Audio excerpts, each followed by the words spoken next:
2024-এর নির্বাচন আর 2026-এর নির্বাচনের মধ্যে আমি মৌলিক কি পার্থক্য দেখি?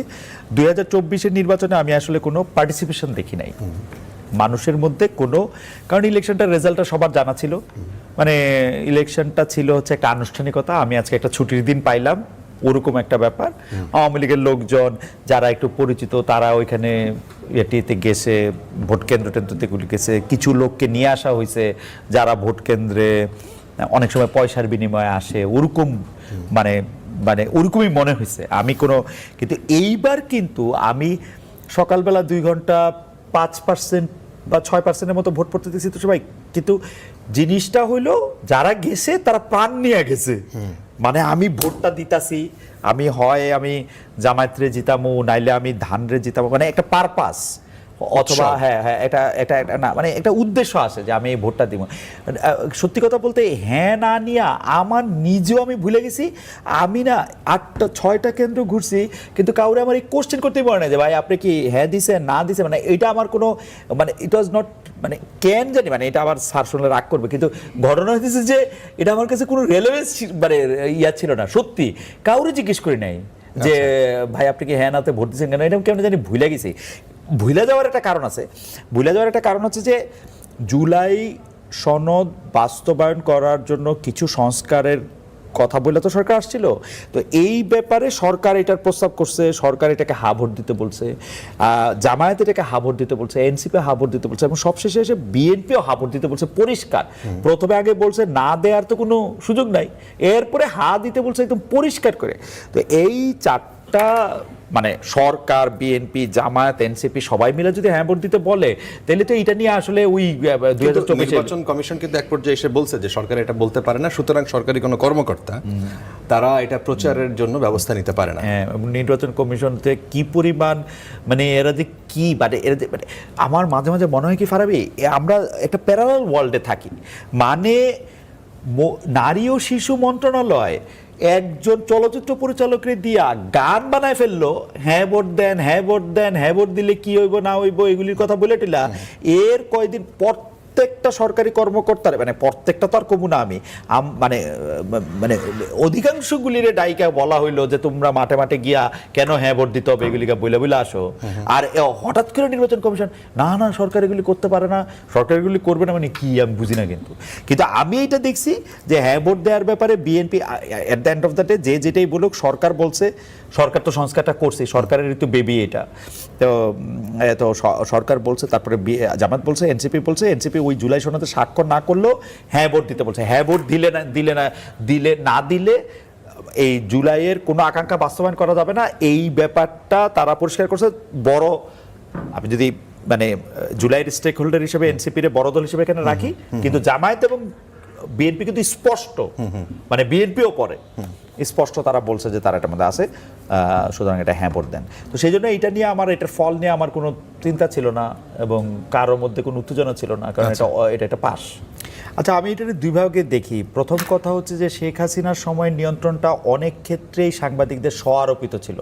স্ব-আরোপিত বলতে যে উনি মনে করতেন যে আমার এইটাই করা উচিত, আদারওয়াইজ দেশের মধ্যে এই হয়ে যাবে, দেশের মধ্যে সেই হয়ে যাবে। তারা শেখ হাসিনার এবং পারলে বিকল্প দেখান এক ধরনের কথাবার্তা বলে যে না আমাদের তো আর বিকল্প না, আমরা আর কি করবো, এটার মধ্যে এরকমই হইতে হবে। এইটা করে তারা এক ধরনের সান্ত্বনা পাইতেন এবং এই সান্ত্বনার পুরস্কারও তারা পাইতেন নানা সময়, কখনো বিদেশ যাইতেন, কখনো হচ্ছে আরও অন্যান্য উপহার পাইতেন। ওইটার ক্ষেত্রে আমার কাছে মনে হয় যে অনেকটাই স্ব-আরোপিত। আর কিছু কিছু জায়গায় আমার মনে হইতো যে কিছু হুমকি, কিছু ধামকি, কিছু জেল, কিছু জরিমানা, কিছু মৃত্যু, কিছু হত্যা, কিছু গুম আছে। আপনাদের মনে থাকবে মুশতাক ভাইয়ের কথা। তো মুশতাক ভাইয়ের কি আর মানে মানে এমন কি ভয়ঙ্কর কথা লিখছে যে তাকে আসলে 8 মাস 10 মাস কারাগারে থাকতে হবে। করা হয়েছিল, জোরপূর্বক এটা শেয়ার ট্রান্সফার করে কিনে নেওয়া হয়েছিল। কাজল, সাংবাদিক কাজল, উনাকে আমি হচ্ছে মানে কাজলকে কেন এটা করা হলো আমি কৌতূহল ভরেই প্রশ্ন করি।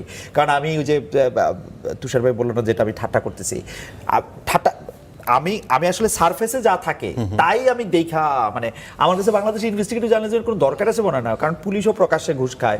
আপনি কোনো কিছু ইনভেস্টিগেশন করার দরকার নাই, তো সবই তো প্রকাশ্যে আছে। আপনি ইনভেস্টিগেট করবেন তখনই যখন কেউ আপনার বিরুদ্ধে কোনো একটা উদ্দেশ্যমূলক কিছু করতে চাচ্ছে, তাহলে ইনভেস্টিগেট করতে হবে। আমি দেখতাম যে এই যে আওয়ামী লীগ আমলে এটা খুব ডিফিকাল্ট ছিল, এই খুঁজতে দেখা গেল যে উনি কোনো এক এমপির সাথে, যিনি আওয়ামী লীগের এমপি খুব প্রভাবশালী, তার সাথে বেয়াদবি করছেন, কাজল সাইফুজ্জামান শিকরের সাথে বেয়াদবি করছেন। এইটাই হইলো আমি পাইলাম। আমি জুলাই আন্দোলনের যে অত্যাচার এরা যে করতেছে এটা তো আমি টেলিভিশনে দেখছি, মানে মেইন স্ট্রিম মিডিয়ায়, যমুনা টেলিভিশনে দেখছি, লাইভ আমি সময় টেলিভিশনে দেখছি। হ্যাঁ, আরে ভাই, আবু সাইদের মৃত্যু তো আমি টেলিভিশনে দেখছি পুরা। না কিন্তু যেটা আমি বলি, জুলাই আন্দোলনের ক্ষেত্রে গণমাধ্যমের যে ভূমিকা, গণমাধ্যমের এই সাহসী ভূমিকাকে অ্যাকনলেজ করতে হবে। জুলাইয়ের 15 স্পেশালি আবু সাইদের মৃত্যুর পর প্রতিদিন মৃত্যুর টালি দেওয়া, প্রতিটা খবরে এই রকমের মধ্যে, ইন্টারনেট বন্ধ হওয়ার আগ পর্যন্ত। আমি জার্মানি থেকে দেখছি, আমি অত কিছু আমি জানি না, মানে তুষার ভাই বা ফারাবি আপনি হয়তো ভালো বলতে পারবেন, কিন্তু আমার কাছে মনে হচ্ছে যে গণমাধ্যম এই কনস্টেন্টের মাধ্যমে মধ্যে অনেক গলা টিপা তার ধরার চেষ্টা করা হয়েছে, কিন্তু সে কিন্তু এটাতে বাইরে হয়ে আসছে অনেক ক্ষেত্রে। এই যে সমন্বয়ক 6 জনকে ডিবি অফিসে পাওয়া যাওয়া, তাদের পিছনে লাগা থাকা, তারা তো খুব আরাম পায় না ওই সময়। তাদের পিছনে তো গণমাধ্যমের চাইতে সোশ্যাল মিডিয়ার ভূমিকা ছিল অনেক বেশি। সোশ্যাল মিডিয়ার কথাটা আপনি আলাদা রাখেন, সোশ্যাল মিডিয়াটার তো বেশি থাকতে কিছু লাগে না। আপনি এখানে দিয়ে রাস্তায় যাইতেছেন, আপনি একটা ক্যামেরা দিয়ে এটা খুললেন, ভাই আপনি তো আপনার বুম নিয়ে যাইতেছেন, আপনার একটা চেহারা নিয়ে যাইতেছেন, আপনি আপনার একটা তো বড় একটা ক্যামেরা নিয়ে যাইতেছেন, আপনি তো চাইলেই একটা জায়গার মধ্যে থেকে আপনি একটা ফুটেজ পাবেন না। কিন্তু গণমাধ্যম তো ঘোষণা দেওয়া, আপনি খেয়াল করতে হবে যে এই গণমাধ্যমগুলি প্রত্যেকটাই কিন্তু আওয়ামী লীগ সমর্থিত বড় বড় ব্যবসায়ীদের। সাংবাদিকদের ওইখানে বৈশা চাকরির ঝুঁকি নিয়ে, জীবনের ঝুঁকি নিয়ে ওই সিদ্ধান্ত নিতে হয়েছে যে আমি এটা এখন দেখাই দিব, আমি এটা এখন জিজ্ঞেস করবো না, করছে না। আমি তো টেলিভিশনের ফুটেজ দেখছি রে ভাই, যমুনার দেখছি, সময়ের দেখছি, 24-এর দেখছি, ইন্ডিপেন্ডেন্টের দেখছি তো। কিন্তু ওই যে দেখছেন, সেটা ছিল হয়তো 5%। সেই সময় লাইভ করা যায় নাই। সেই সময় যারা সাংবাদিকতার সাথে ছিল, আমরা দুপুর 2টার বুলেটিন যখন চলছে তখন গোলাগুলি হচ্ছে, মানুষ মারা গেছে, খবর আসছে, সেগুলো আমরা দেখাইতে পারি নাই। কি করা যায় না, আপনি দেখাইবেন কেমন? আপনার কোনো কিছু দেখাইলে আপনি সারা জীবন তো আর দেখান নাই, এরকম একটা যুদ্ধ হইতেছে, এটা তো আপনি ইচ্ছা করলেই দেখাতে পারো না। কিন্তু যা কিছু করা হয়েছে সেইটাও অনেক করা হয়েছে। আমি সেটা বলবো যে এই রকম কনস্ট্যান্টের মধ্যে থেকে অনেক কিছু করছে। অবশ্যই লাইভ করা যায় নাই, অবশ্যই এটার মধ্যে হয়েছে। তবে আমি সহারপিত বলবো কি জানেন, আপনি এমন একটা পেশায় আছেন যে পেশাটাতে আপনাকে লোকে ভালোবাসবে, তালমিস্ত্রি খাওয়াবে, ব্যাপারটা এরকম না।